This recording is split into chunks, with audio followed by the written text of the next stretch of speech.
ഉത്തരമലബാറിലെ പ്രവാസികൾക്ക് അനുഗ്രഹമായി Oman Air കണ്ണൂരിലേക്ക് സർവീസിനൊരുങ്ങുന്നു. Oman Air CEO Abdul Aziz Al റസിയാണ് കഴിഞ്ഞ ദിവസം തീരുമാനം മാധ്യമങ്ങളെ അറിയിച്ചത്. ഒമാനിലെ ദേശീയ വിമാന കമ്പനിയായ ഒമാൻ എയർ കേരളത്തിലെ മറ്റ് 3 വിമാനത്താവളങ്ങളിൽ നിന്നും നിലവിൽ സർവീസ് നടത്തുന്നുണ്ട്.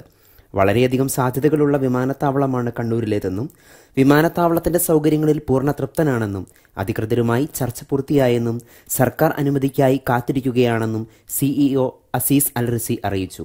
6 മണിക്കൂർ മുതൽ വളരെ കുറഞ്ഞ വ്യത്യാസത്തിൽ ദോഹ, മസ്കറ്റ്, കണ്ണൂർ റൂട്ടിൽ കണക്ഷൻ സർവീസ് ഉള്ളതിനാൽ ഖത്തറിലെ പ്രവാസികൾക്കും ഒമാൻ എയർ സർവീസ് വലിയ അനുഗ്രഹമാകും.